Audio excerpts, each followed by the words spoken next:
Naku, patawarin ako ni Lord Pastor. Huwag kayong matitisog na. Naku, nung nakaraan kasi nasabi ko sa kanya, hoy! Tignan mo na yung ginagawa mo. Nagtitiling na paningin ko sa'yo, ha? Sinabi niyo po yun sa misis niyo? Oo. Ang tapang niyo naman. Ano pang ginagawa niya noon? Sinasakay niya ako eh. Wala na akong nakita, Pastor. Si Lord na yung nakikita ko eh. Nakikita ko na yung great white throne.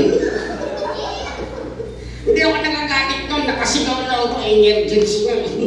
Ano pong ginawa niyo? Nag-collapse. Na-slain in the spirit. Hindi, ito, seryoso. Mister, pag nainig ko na nyo sa misis nyo, huwag muna kayong magsasalita. Bakit po?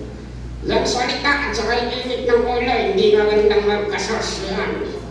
Eh ngayon, alam na mga negosyante yan. Kasi yung salita, hanggat hindi mo sinasabi, ikaw may-ari niyan.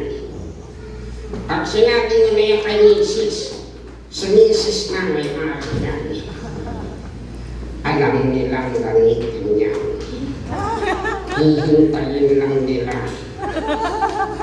After 10 years, gagamitin nila yan.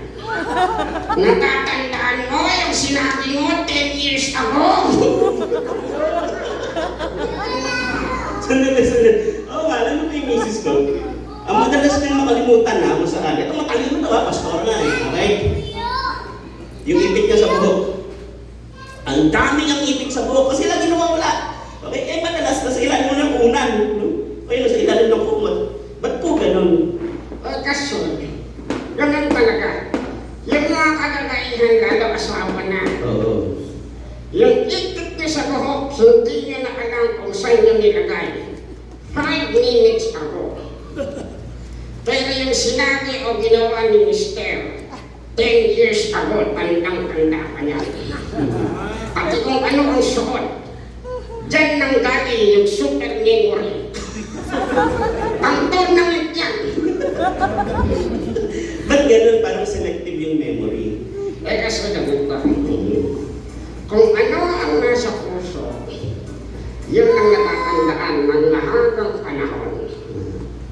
Ulit, nasa puso, natatandaan ng mahabang panahon. Yung ikit sa loob, wala naman yun sa puso. Nasa ulo yun eh. Ikit nga eh. Pero ikaw, Mister, nasa puso ka. Natatandaan